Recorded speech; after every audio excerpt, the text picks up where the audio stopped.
You may think that the only difference between the rich and the poor is the size of their bank accounts, but in reality there is something much more important that separates these two groups. You see, if you want to become rich, you need to not only have certain skills, but the mindset to put them into action. Therefore, in this video I will share with you 7 ways the rich think differently about money. And if you're new to the channel, then hit the subscribe button below for more life-changing content. Mindset number 1. Time is more valuable than money. Time is easily our most valuable resource for 2 primary reasons.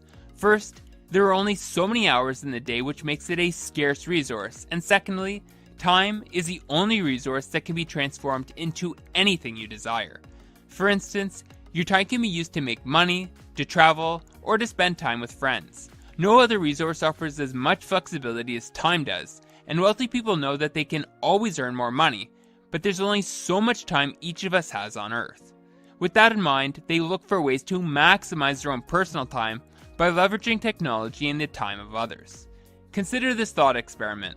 What dollar figure would you put on being able to save a full day's worth of processing paperwork and shorten your work week to just 4 days? $100? $500?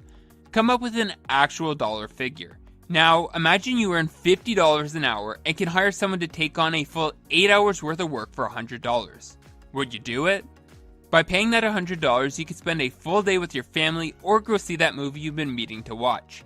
In economic terms, this trade-off is known as opportunity cost, which is the loss of potential gain from other alternatives when one alternative is chosen.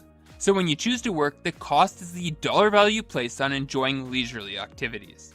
As an employee, you may be thinking to yourself, there's no way I could ever do this at my job. But in reality, there are tons of individuals already leveraging other people's time in order to shorten their work weeks.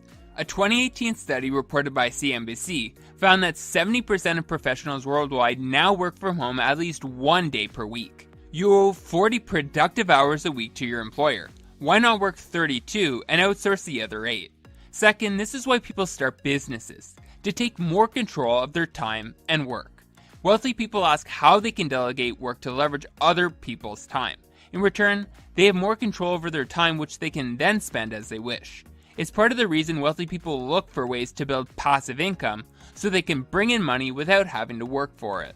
Mindset number 2. Health is the foundation of wealth. One of my personal mantras is that if you don't have your health, then you have nothing, and unlike time, you can't buy better health. While there are exceptions to every rule, statistics show that wealthy individuals tend to live longer. A 2017 study published in The Lancet found that the wealthiest Americans live up to 15 years longer than the poorest Americans. So while the rich can leverage other people's time in order to increase their own, they compound this effect by making healthy choices that will extend their lives and ultimately increase their chances of building greater fortunes. The links between health and wealth start with a healthier lifestyle. A 2017 Gallup survey found that people who self-report as having enough money to do everything they want to do also have healthier eating habits. Data from the Centers for Disease Control and Prevention, analyzed by the Washington Post, showed that the greatest predictor of physical exercise on the state level was money. And this makes total sense. There's no disputing that healthier food costs more money, and doubling the cost of your grocery bill in order to eat healthy isn't something everyone can afford to do. Moreover, the sad reality is that many people have to work so many hours to get by that they either have no time or not enough energy to maintain a consistent gym routine. Fortunately, you don't need to be rich to live a healthier lifestyle. Start with free home workouts and try and eat as healthy as possible on the budget you have. And while you're at it, reevaluate your health insurance to make sure it will protect you in case of a true health crisis. Mindset number 3. Wealth and happiness can coexist. On average, wealthier people are happier, and this is probably no surprise to you, because if you've ever been under financial stress, you will know just how taxing it can be on your mental health. The rich, however, manage these emotions by ensuring that they have adequate funds to weather any financial obstacle, and this diligence certainly pays dividends.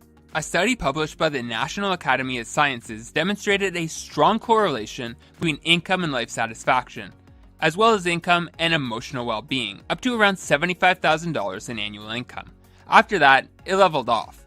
Yet several 2018 studies by the National Institutes of Health found that even among millionaires, more wealth did lead to more happiness. Interestingly, they found that the source of wealth also mattered. Self-made millionaires were happier than inheritance beneficiaries or lottery winners. Now, I'm sure you've heard someone say, well, I'd rather be happy than rich. But why can't you be both? Well, wealth can't buy happiness per se. It can buy you more time with your family and friends, which presumably would make you happier. You can use wealth to switch to a single income household, or to help you and your partner retire young and raise children full time. For that matter, you can use it to reclaim more of your time to do anything you want, and that type of freedom is definitely something to be happy about. Mindset number 4, risk-taking is required for success. One stark difference between the rich and the poor is how they manage financial risk. Just about every way to make money requires assuming some sort of risk. For instance, if you quit your old job to get a new, higher paying role, you risk the new role being less satisfying or more prone to you being laid off. If you invest in government bonds, you risk the government defaulting, resulting in you losing some or all of your investments. These examples and many more are the reason why there's a saying, no risk, no reward.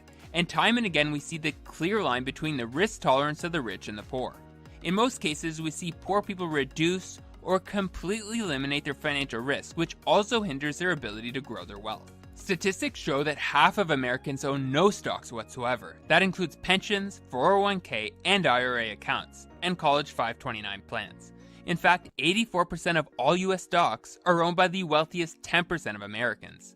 Some pundits claim that it's because the average American can't afford to invest in stocks, but that argument falls apart in the face of the facts. It's free and simple to open a brokerage account, and you can even invest in an index fund with as little as $50.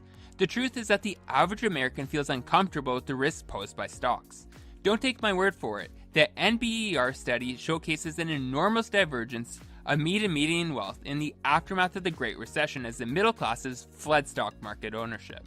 The subsequent stock market recovery overwhelmingly favored the wealthy because they didn't panic and sell off their stocks like so many less wealthy people did. Sadly, that shift away from stock ownership by the middle class has had a lasting impact, increasing wealth inequality in the United States. There's no doubt that investing involves risk, but when done correctly, these risks can be calculated risks. Whether it's investing in the stock market or starting a business, the rich calculate whether their anticipated returns are worth assuming a certain level of risk. And given that 96% of income for the wealthiest 400 Americans comes from either dividends, interest, capital gains, or business income, it's clear that taking on these risks is paying off. Mindset number 5, a home is not an investment. Whether you're rich or poor, buying a house will be one of the biggest cash expenditures of your life. Where the poor see their house as their most prized asset, the rich know that in most cases the house is simply another expense like groceries or your water bill, and if you want to build your wealth, then you need to minimize your expenses as much as possible. Sadly, far too many Americans justify spending whatever a bank will lend them when they want to buy a house. They tell themselves, well, sure it's a lot of money every month, but it's real estate, and real estate is a long-term investment. This is a fairy tale. There are many ways to invest in real estate, from rental properties to flipping houses to REITs to alternative real estate investments. But your primary residence is not one of them. Reframe the question from, what's the maximum I can afford to spend on housing to, what's the least I can spend on housing and still be happy. By spending less on housing, you can funnel more money into building true wealth with true investments. Mindset number 6, money is a tool. Money is a tool with many uses, yet most people only use it for buying things. A bigger house, a newer car, a better wardrobe, a better hotel when traveling. The majority of people buy things like it's their day job.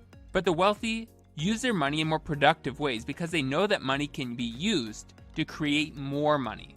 Every dollar you invest rather than spend can go into the world and generate more income for you. There are many ways to take a dollar and turn it into 5. You can invest in stocks or bonds or other paper assets, lend money to others, start a business, or invest in real estate, just to name a few. The possibilities are endless, but they all have the same simple premise: investing money instead of spending it. Don't believe me? Look no further than how America's billionaires earn their money. Every few years, the IRS releases a breakdown of income sources for the 400 wealthiest Americans. In the 2014 breakdown, only 4.47% of their income came from wages and salaries. Here's how the rest of their income sources broke down. Interest, 4.24%. Dividends, 10.89%. Partnerships and corporations, 16.24%. And capital gains, 65.16%.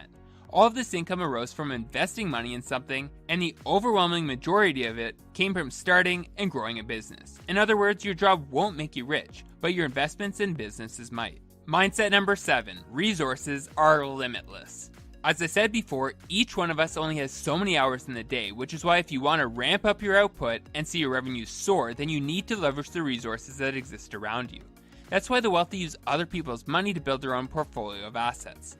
A classic example is rental properties. Sure, you could save up $100,000 and buy a property with cash, or you could borrow 80% of the purchase price and only put down 20% of your own cash. This is what financial experts mean when they talk about good debt.